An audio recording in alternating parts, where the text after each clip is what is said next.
48 years ago, a group of young, innocent, and inexperienced students entered the gates of this institution, University of the Western Cape. One of them was Enrico Pedro. To his family, he will forever live on in their hearts, their minds, and now, as of today, their hands. Because there is now a book they can tangibly hold and pass on to young family members. In the book Hostel, Enrico wrote, during October 2017, while researching this topic for my contribution to Hostel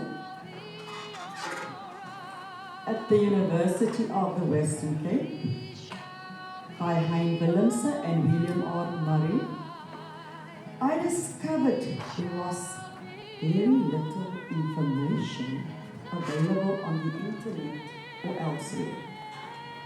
I was stunned to think over more than 40 years, only a few publications were published on this pivotal period of the UWC's history.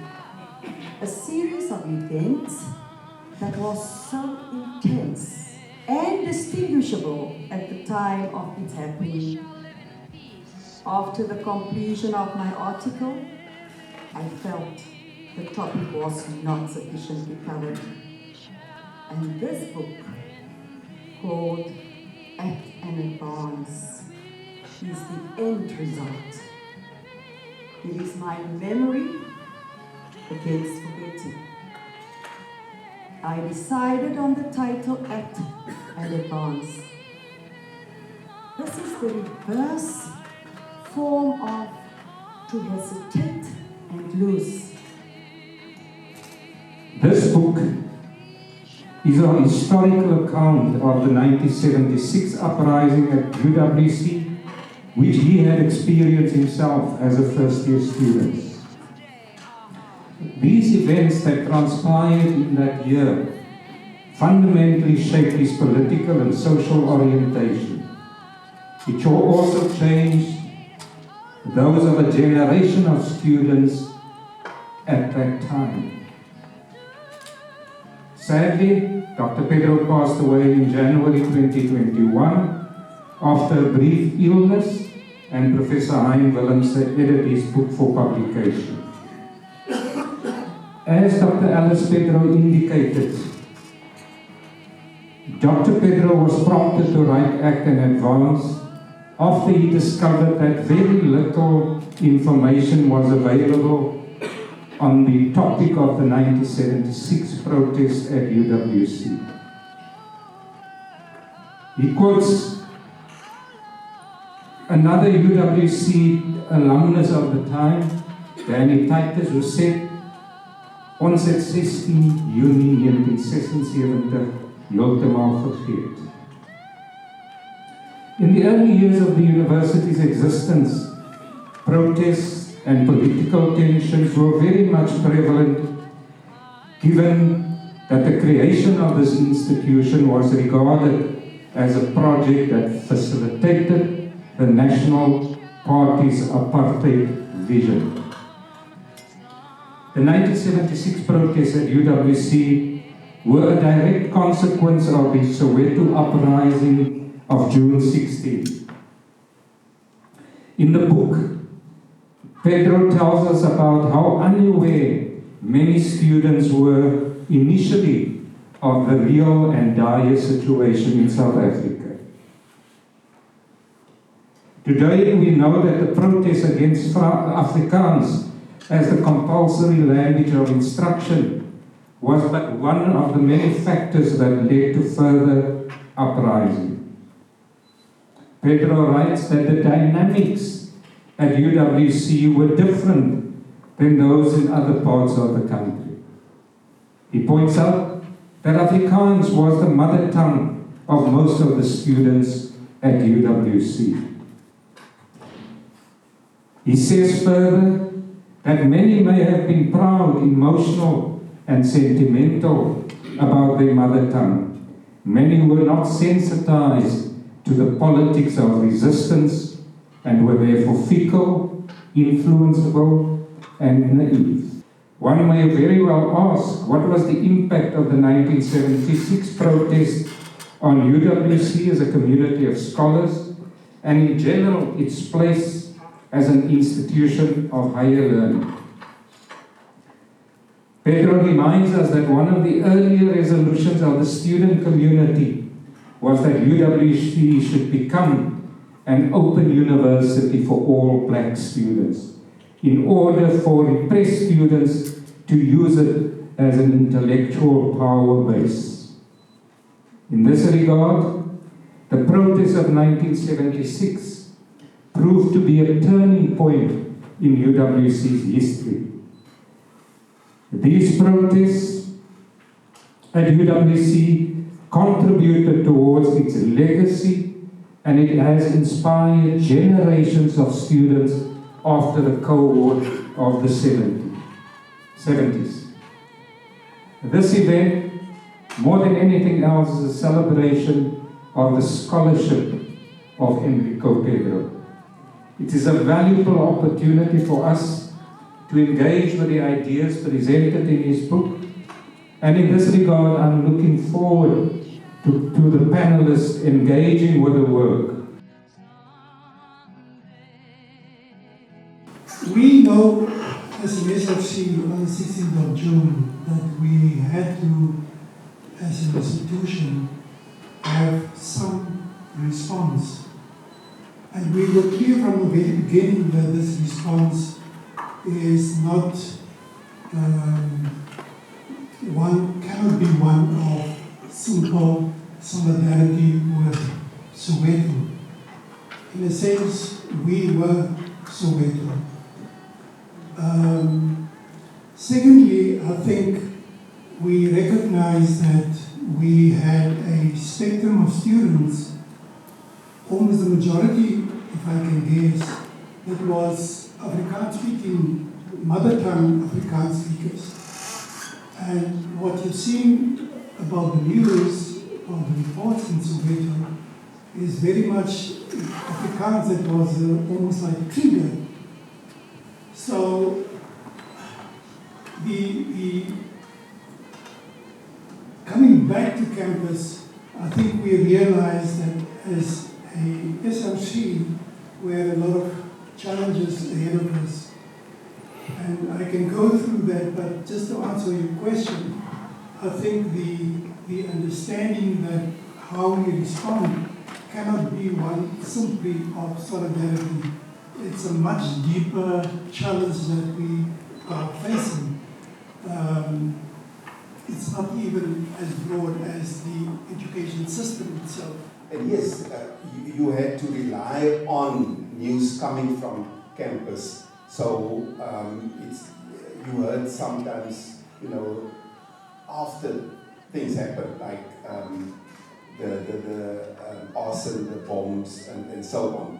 So, but you also felt a bit detached, and had your own fears because you had to walk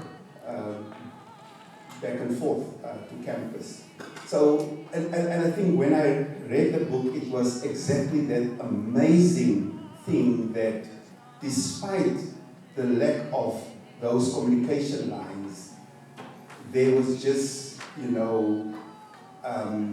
almost like a miraculous way in which things reach other students.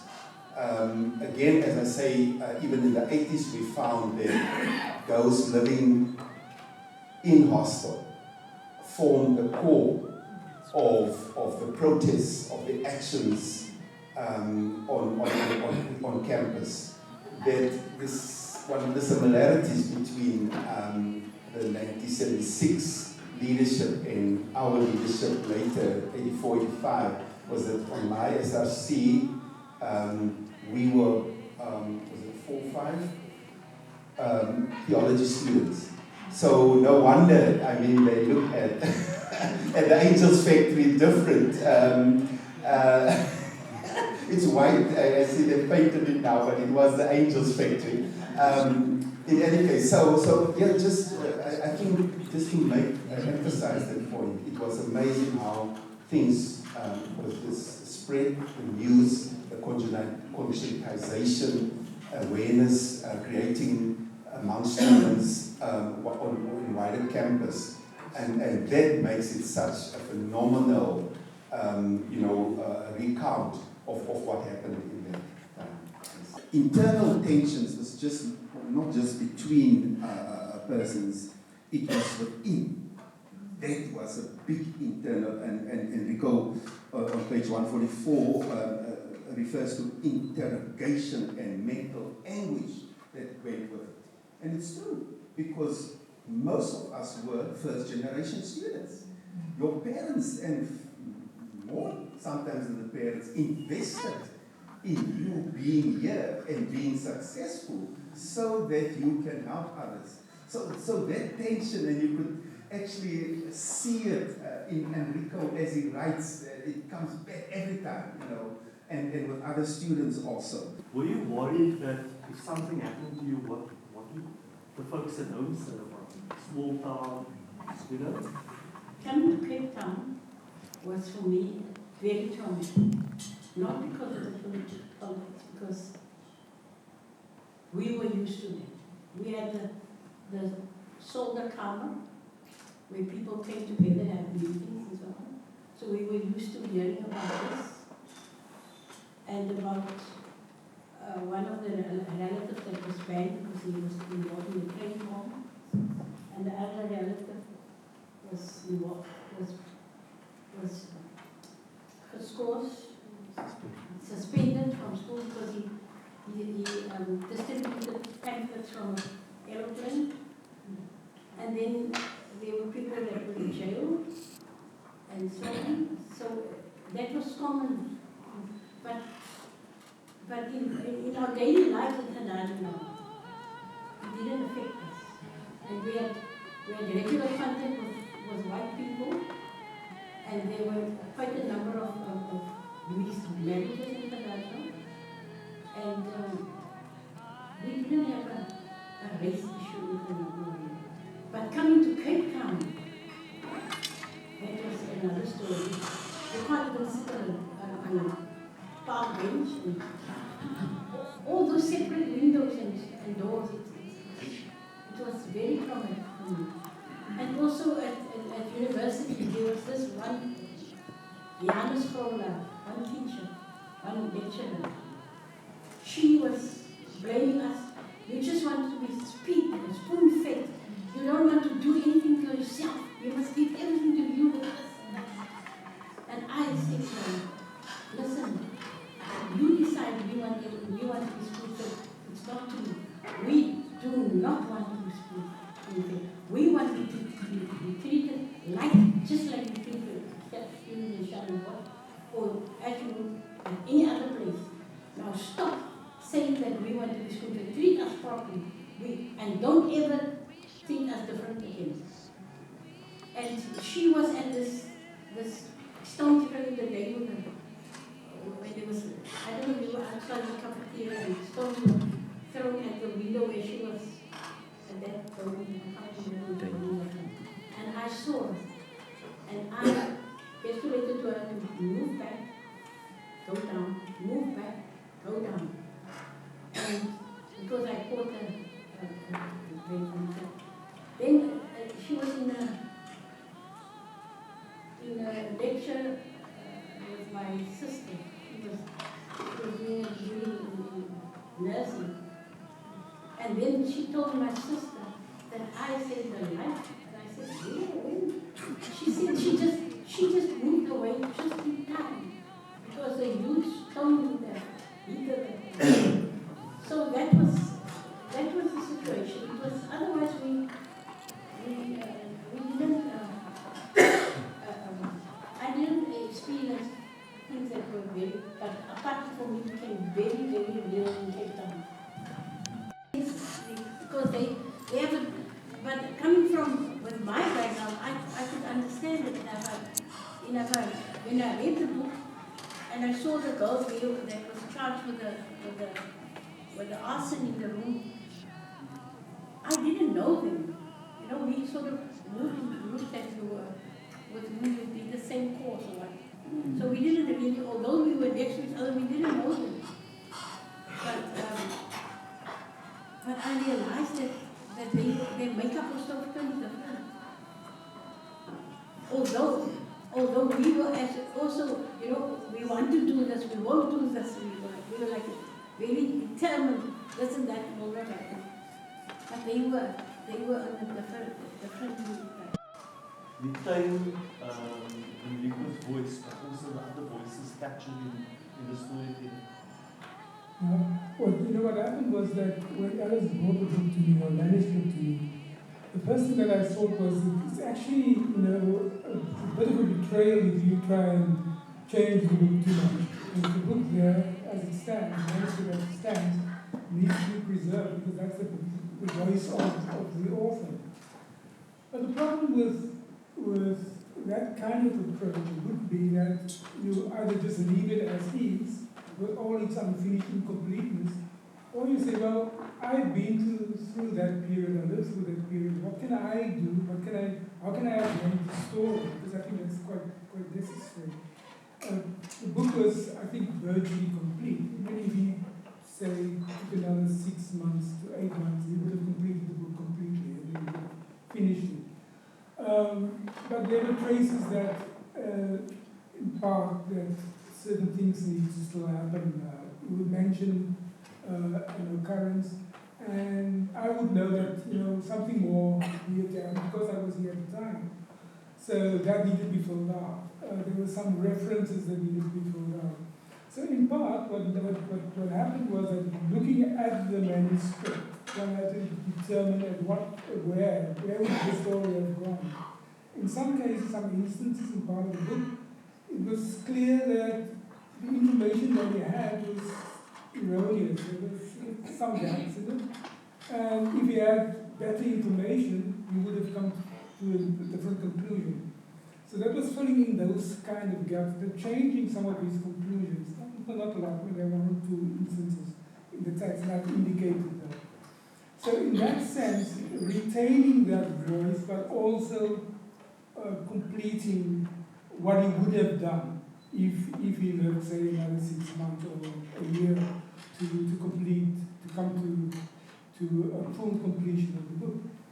There were one chapter where there was nothing more to do about it. Here it's written 3 paragraphs, and he wanted to do 1, 2, 3, 4. He named what he wanted to do. He wanted to have an interview with Sharon Rose and some other women detainees. I couldn't follow that because I didn't know what his direction in the interviews would have been, where he wanted to land on with, and I left it as incomplete as it was. So what benefited me, I think, in this particular project was the fact that I lived through that period. I was very much part of that period. We lived, you know, a couple of floors away from one another.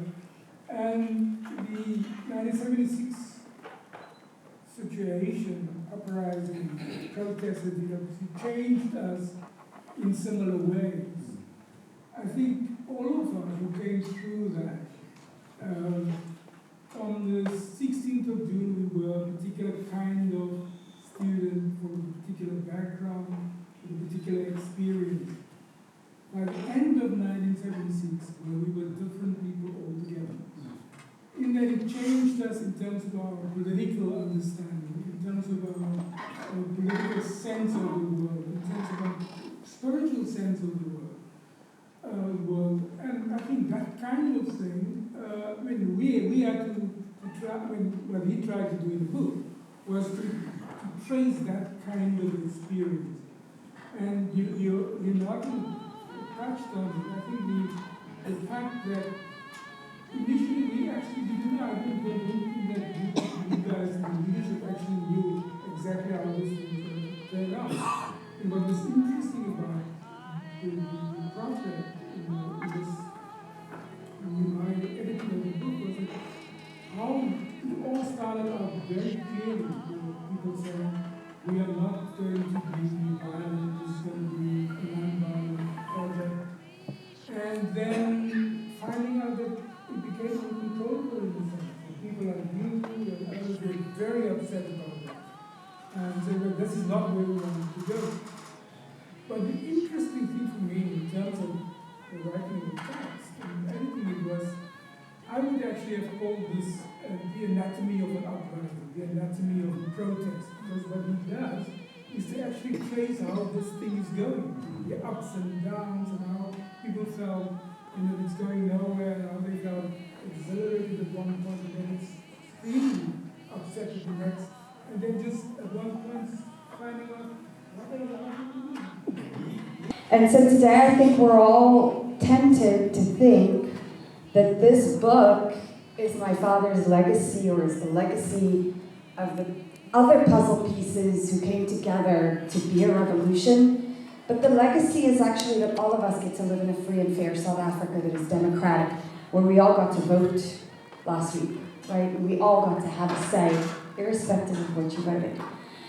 My thanks to my father, to all of the people in this room, to all of the people who were there in 1976 and beyond. But also a huge thanks to my mom. I would have let it go if I had a husband who wrote an unfinished book. But I think my mom has such incredible admiration for my dad that wasn't just limited to his academics. I think it was in the music that he would fill our house with. I think it was in the poems. He could always recite poetry with such absolute passion. But she has such an admiration for him that she felt that she needed to finish this book.